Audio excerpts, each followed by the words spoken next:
जो पानी से नहाते हैं वो लिबास बदलते हैं, और जो पसीने से नहाते हैं वो इतिहास बदलते हैं।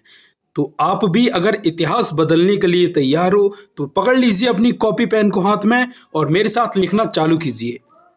आज की इस छोटी सी वीडियो में हम चर्चा करने जा रहे हैं प्राचीन भारत के इतिहास के बारे में, कि किस प्रकार से इसका हम लोगों ने काल विभाजन किया और उन काल विभाजनों में क्या क्या महत्वपूर्ण बिंदु हैं जो परीक्षा में सीधे हमसे पूछे जाते हैं। तो बिना देर किए आइए अपना टॉपिक स्टार्ट करते हैं।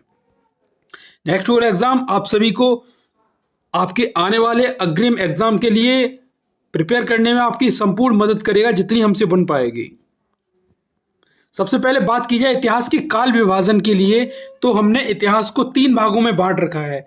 इतिहास को 3 भागों में, पहला है प्राग ऐतिहासिक काल, अर्थात वो समय जब जो इस पृथ्वी के व्यक्ति थे वो लिखना पढ़ना नहीं जानते थे, उसे हम लोग प्री हिस्टोरिक पीरियड भी बोलते हैं। आगे चलकर दूसरा पार्ट जो आएगा वो आएगा आपका आग ऐतिहासिक काल, प्रोटो हिस्टोरिकल पीरियड, जिस समय मनुष्यों ने लिखना पढ़ना तो प्रारंभ किया लेकिन उनकी लिपि अब हमारी समझ से बाहर है। और तीसरा पीरियड वो आएगा आपका ऐतिहासिक काल, जब मनुष्यों ने लिखना पढ़ना भी शुरू किया और आज जो नोट्स मिले हैं उन्हें हम भी पढ़ सकते हैं। तो इस हिसाब से पूरे इतिहास का जो टाइमिंग के हिसाब से इन्हें 3 भागों में हमने बांट रखा है। तो आइए देखते हैं पहला भाग। प्राग ऐतिहासिक जो काल था इसे आगे चलकर हम लोग दो भागों में बांट देंगे, एक पाषाण काल और दूसरा ताम्र काल। पाषाण का मतलब होता है पत्थर और ताम्र से यानी कि तांबा, क्योंकि इस समय के जो व्यक्ति थे वो औजारों के लिए पत्थरों का यूज किया करते थे, पत्थरों के औजार बनाते थे, इसीलिए इसे पाषाण काल भी बोलते हैं। और पाषाण काल को भी हम लोगों ने 3 भागों में, पुरा पाषाण काल, मध्य पाषाण काल और नव पाषाण काल के रूप में डिवाइड कर दिया जाएगा।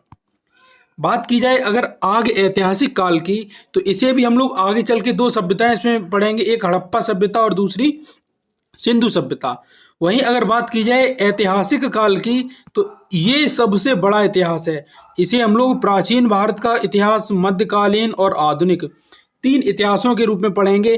देखिए प्राचीन में आप वही पढ़ेंगे जैन धर्म, बौद्ध धर्म, शिव धर्म, इस टाइप से, ठीक है।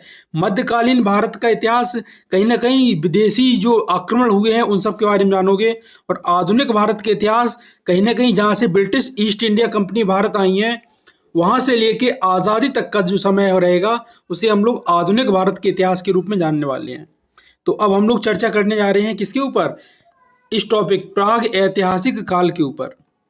देखिए बात की जाए अगर प्रयाग ऐतिहासिक काल की यानी कि प्री हिस्टोरिकल टाइम की, यहाँ से क्वेश्चन भर भर के पूछे जाएंगे आपसे।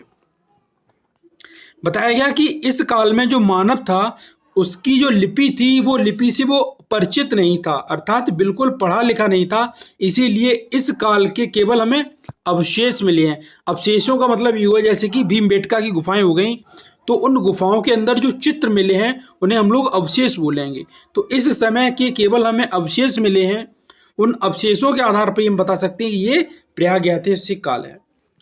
प्रयाग ऐतिहासिक काल में पाषाण काल और ताम्र काल 2 काल आपने पढ़े हैं। तो पाषाण काल को हम लोग पढ़ने जा रहे हैं, यहाँ से प्रश्न पूछे जाते हैं। देखिए भारत में एक व्यक्ति हुए रॉबर्ट ब्रूस फ्रूट, इन्होंने इस सभ्यता की खोज की, और एक व्यक्ति है कनिंघम। कनिंघम को भारतीय पुरातत्व का जनक कहते हैं, क्योंकि सबसे ज़्यादा अगर कोई खोज की है भारत में तो कनिंघम जी के द्वारा की गई हैं। अशोक के शिलालेख हों या तमाम ऐसे हों जो आप आगे के दिनों में पढ़ोगे। पाषाण काल को मुख्य रूप से 3 भागों में हम डिवाइड कर देंगे, पुरा पाषाण काल, मध्य पाषाण काल और नव पाषाण काल।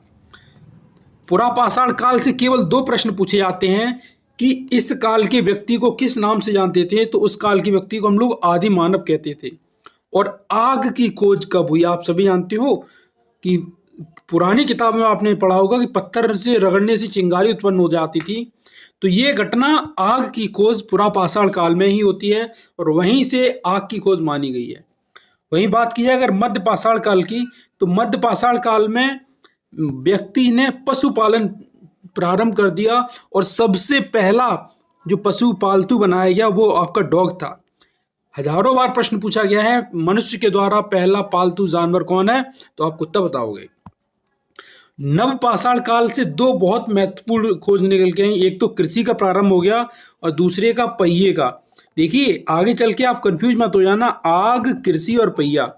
पहले हम लोगों ने आग, पत्थर से पत्थर जलाना सीखा, फिर अपने साथ में देखिए मनुष्य जो उस समय के थे मीट का उपयोग, शिकार का प्रयोग करते थे। हड्डी उड्डी जो बच गई वो कुत्तों को डाल दी। और उसके बाद जब उन्होंने देखा कि नहीं, मीट मदिरा से काम नहीं चल रहा है, हमें तो निवास की ज़रूरत है, रहने की ज़रूरत है, तो उन्होंने घर बना के रहना चालू किया। वहीं पे उन्होंने कृषि चालू कर दी। जब कृषि चालू कर दोगे तो बड़े बड़े सामान को एक जगह से दूसरी जगह तक आने ले जाने के लिए कुछ गाड़ियों की ज़रूरत भी पड़ेगी, तो वहीं से आपकी पहिए की भी खोज हो गई। आगे और चर्चा की जाए तो देखिए जो प्रयाग ऐतिहासिक काल था इसमें दो बातें पढ़ी हमने। एक पढ़ी पाषाण काल, इसी में आया, और एक इसी में आपका आया ताम्रकाल। पाषाण काल आप पढ़ चुके हो, अब ताम्रकाल। ताम्रकाल वो काल था जब मनुष्य ने सबसे पहले तांबे की खोज की। प्रश्न पूछा जाता है मनुष्य के द्वारा सबसे पहले खोजी गई धातु कौन सी थी, तो तांबा धातु थी। और अगर फसल की बात की जाए तो जौ और गेहूं की फसल को सबसे पहले खोजा गया। इस हिसाब से हम आपने अब तक ये देखा कि जो प्रयाग ऐतिहासिक काल था उसमें पाषाण काल आपने पढ़ लिया, पुरा, मध्य, नव और ताम्र पाषाण भी पढ़ लिया जिसमें तांबे की खोज की गई है। आज की वीडियो को हम यहीं विराम देना चाहेंगे। आगे की क्लास अगली वीडियो में होगी।